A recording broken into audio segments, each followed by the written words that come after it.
Hi, everyone. Welcome to SFAH Book Club. My name is Cara. Some of you may know me already, but for those who don't, I'm a SFAH alum. I was a camper at SFAH for 7 years from 2005 to 2011, best 7 summers of my life. I've been really excited following along with all the virtual programming this summer, and I'm so excited that I get to tell you about one of my favorite books. I'm going to talk to you about the book Brave Enough by Katie Gardner. What I love about this book is it's written by Katie Gardner, who is a one leg amputee, who is a cancer survivor, and she writes about that in her books. So her books really have an authenticity to them that you don't really find with books with disabled characters that are written by non disabled authors. Um, and as a kid, she went to a camp for cancer survivors, and she writes about that in her books. So that really struck a chord with me because she knows what it's like to be at a special camp like SPA or like the camp that she attended. And so I'm just going to read you a little bit of Brave Enough. This is her first book, and the companion book, which is called Finding Balance. I will show that to you in a second. Didn't think this through. Uh, is coming out this September, and I was lucky enough to get an advance copy, which I'm currently reading, and it has a lot more camp in it. So if you read this book, if you like this book, be sure to pre-order Katie Gardner's next book, Finding Balance, which is out this September. The book is about a teenage girl who is diagnosed with cancer and needs to have her leg amputated. She's a dancer, and it's just kind of about her finding her identity as a person, as a dancer after her amputation, and falling in love with one of the other patients at the hospital. The part I'm going to read to you today is when Kaysen, that's the main character, and Davis, the boy she falls in love with, are at camp together. I'm going to read you one chapter and I think a little bit more depending on time.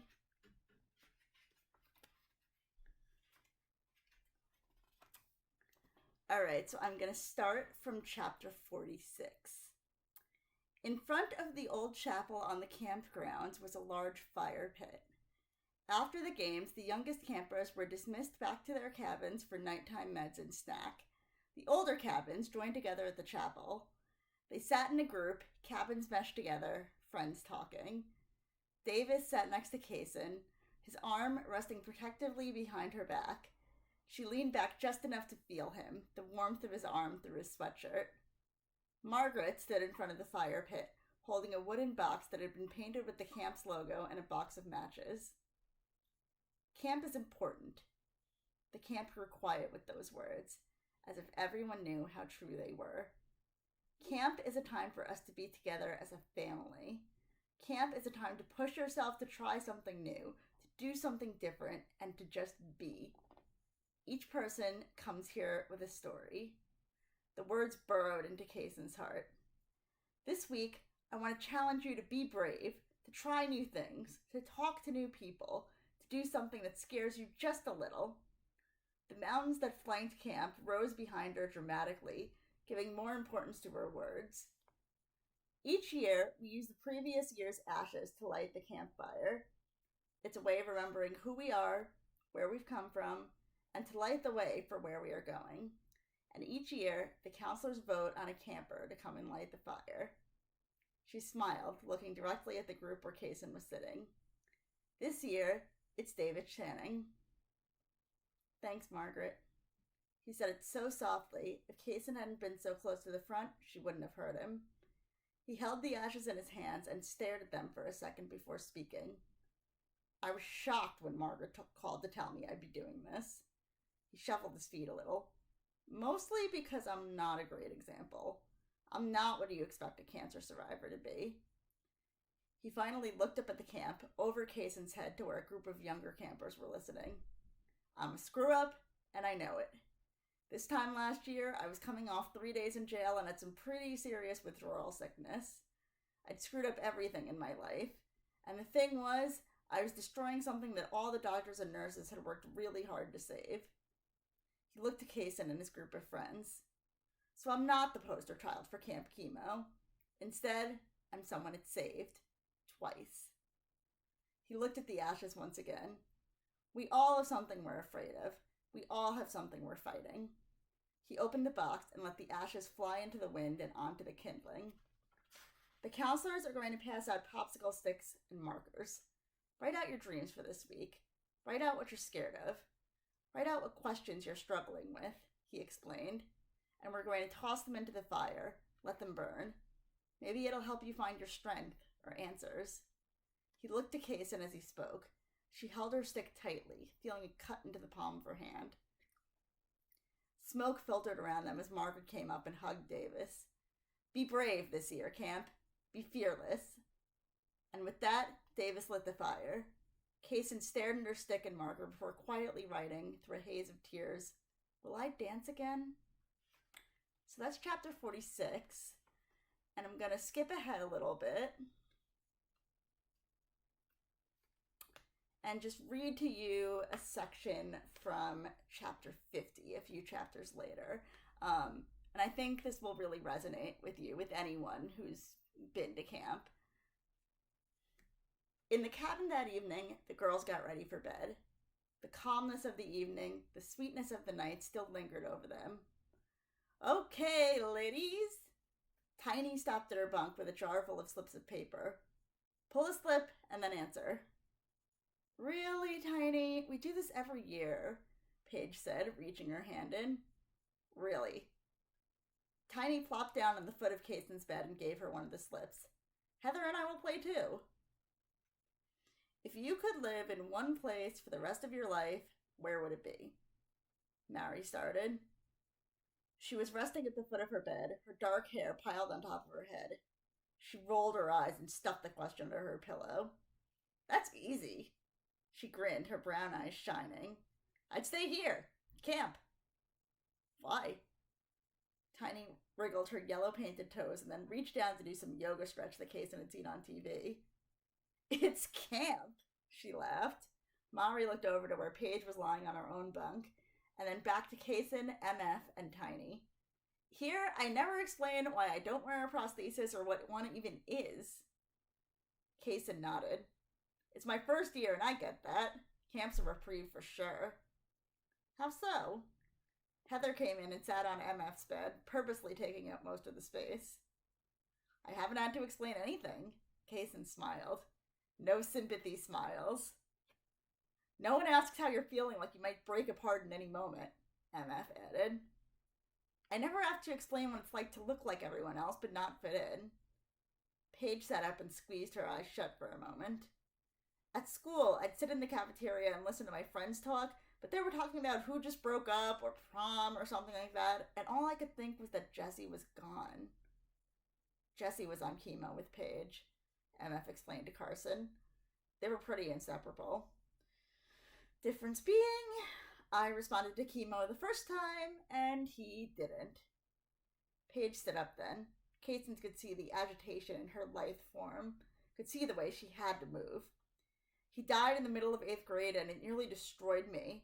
I would sit in class and hear my classmates talking and wonder why they were still here when he wasn't. I had no one but camp friends then. I'd just started working on the floor when Jessie died. It was rough for all of us. Heather spoke from her spot on MF's bed. Her arms were resting over her face, blocking out the light. There was a silence, a moment to remember this person whom Kaysen would never meet. His death had impacted them in ways she wasn't sure she could understand. New slip! MF broke the sadness, pulling hers out from under her pillow and reading aloud. What's the most embarrassing thing that has ever happened to you? She thought for a second. Oh! Laughter bubbled up in her as she spoke. At the time, I thought I'd never recover, and I still get a little mortified when I run into this custodian at the hospital. She sat up and ran a hand through her dark hair as bright pink spots appeared on her cheeks. I was getting an x-ray and had to strip, chest films and underwires do not mix, and then change into a hospital gown. So I go into the x-ray room and strip naked from the waist up, not a care in the world, my modesty long gone. And out comes the custodian who had been on the other side of the wall carrying the trash, and I'm completely bare-chested in front of him. He got so flustered he dropped his garbage and ran out the door. I guess it became an X-ray room. Heather laughed. The entire cabin groaned, throwing whatever they could at her. Next question, Tiny demanded through laughter. Kaysen, go, please, go, before Heather tries another joke. Kaysen looked at her question and groaned at the universe. What is your dream job? She rolled over to her back, unable to look at anyone right then. I was a ballerina. She let her right foot flex, feeling the pull in the still good muscles on that side. I was going to dance Sleeping Beauty, Juliet, and Giselle. Her hand floated up and she watched as her fingers found the floating position instantly without thought. Now I don't know anything other than I get a new leg next week. What's your dream, Kaysen? Tiny took her hand and squeezed. I think it's changed. Her eyes closed, and she tried to see herself dancing those dances and wearing the famous costumes, but she couldn't. She couldn't see the person she was mere months before. I think I want to finish chemo. I think that's my dream. That's going to happen. Emma flipped over and pushed at Heather so she could see Kaysen. That's not a dream, that's reality. Just not my current reality. She knew it wasn't the long-term girl they were thinking of when this question had been written, but it was really all she could think of right then. What about still dancing? Mari stood and crutched through the cabin where they had a rubber bin full of contraband candy and sodas. You might not be the ballerina on toe shoes you were, but you can still dance. I saw a documentary on a group of dancers who use wheelchairs. You could come up with something. Or it doesn't have to be dance at all. Paige took the cup Mari offered while she talked. You could look at this as an opportunity to find something new. Who knows, maybe you're also really good at math or something. I think what they're saying is your dream should be independent of chemo, surgeries, and the fact that cancer is now part of your life. Tiny laid back on Kaysen's bed, her head level with Kaysen's. She smiled at her and patted her knee. It's only a moment for you, not a stopping point. Yeah, I wanted to finish chemo, but I still wanted to go to Harvard. MF caught the piece of candy Tiny lobbed at her. I have to work harder than others. Harvard doesn't take cancer as an excuse for bad grades. But it does make your extracurricular look amazing, Paige joked. So, Kaysen, if you could have any dream right now, what would it be? To dance. It was the first time she'd said the words aloud. The words seemed to echo off the walls of the cabin, filling all of the empty spaces with their quiet persistence. Then do it, Mari softly replied. So that is Brave Enough by Katie Gardner. I hope you enjoy it, and if you do, I did not prepare for this, but if you do, pre-order Finding Balance. It's not, I would say, a direct sequel to Brave Enough. You don't necessarily need to have read Brave Enough to understand Finding Balance, but it's a companion book. It follows some of the same characters, and what I really love is this cover. Mari, the main character of this book, you heard her in Brave Enough a little bit when I was reading. She's a one-leg amputee who uses crutches, and look at that cover. I cried the first time I saw this cover, because to see a visibly disabled person with crutches on a cover is something that I don't think I've ever seen before. So Finding Balance comes out in September. You can read Brave Enough now by Katie Gardner, and I hope you enjoy. Bye!